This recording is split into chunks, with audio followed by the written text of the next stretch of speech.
Lining Thau Mong Bahanbagi Kubamda Maitei Singbu Lai Kurambagi Ayaba Pigadabani Haina Lining Thau Mong Bahanba Thogalup Ki Thoburen Jinga Kham Nandalan Angom Chana Fongdokre Ngasi Manipur Press Club Ki Loktak Holda Lining Thau Mong Bahanba Thoganlup na Sinduna Pangtokhiba Miyamgi Achumba Warep Mifong Gumari Lenana Wafamasi Magna Fongdokibani Magna Makata Raduna Chahi Kayagi Puariga Sagona Duna Leraklaba Lining Thau Mong Bahanbagi Kubam Hauzik Imphal is District Ki Manung Chana Leiriba Mahabali Hanuman Thakur Haina Khangnariba Laifam Asida Maitei Singna Lai Kuramba Changbada Athing Bapiriba Adu Pibigano Mapamaduda Hindu Singna Hanuman Thakur Amadi Maitei Singna Lining Thau Mong Bahanbagi Ira Thongni Tawba Yahan Yu Haike Akoi mayamna wareba malawraga adugumba ozadui mafamda ahandagi mafamda akoinasu haiba komfamda handokpiyu kesi sonadana khana chenabi thabak to koi pangumsi maramdi hojik laiba maitei haiba society akoi se karigumba pawara mana sarang manung thamaga chap mana leiringai charaksida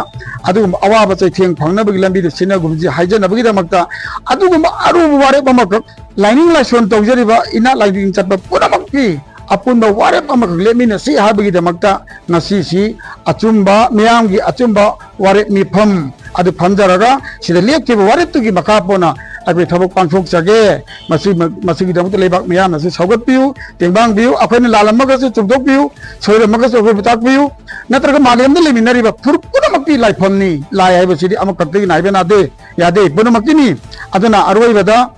kongphom jingji handoknaraga akai mong bahanbagi su Khorim bada thingba pibiganu aduga Hanuman gisu khorim bada mayamna thingba pidabagum sumai nuksi chana leimina si habi warep lojana bigidamta ngachigi miyamgi achumba warep mipamji pangtok jabani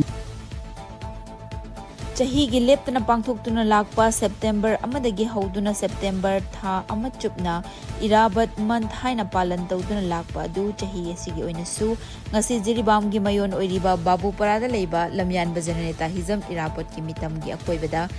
jiribamgi meira paibi singh Indian Red Cross Society jiribam district branch amadi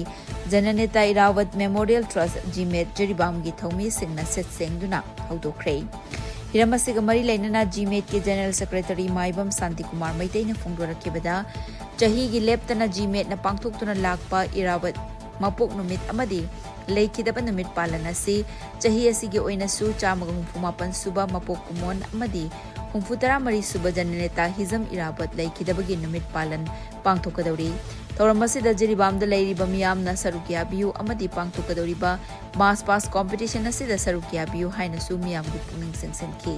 loinana thoramgi saruk ama oina u char kaya su thaki jamira bon ning tha haina koina chathajabani adu ngasi asisu habdo koina ngasi si koina social service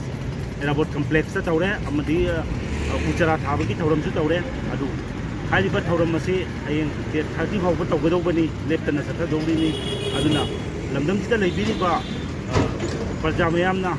Haliba, Janeta Irabot, Tauramasi, Saruja, Biduna Mating Pangbu, Dimeti Magati Hajan. Irabot de Tauram Sahi, Pankukuna Lapa, say, Nasidagi, September Tang, Amusagi, Hauna, Pankuka, Haure, Wiki Lamdam. Asi sangba tana putan tangba namna ma ko si amusing ida bona tatharamba maki tabak thorum sing adu loinamak ekhoina pangthok pangam draga so amatta oisi pangthok tuna maki matung insi heba wafam si myam khanda nisingje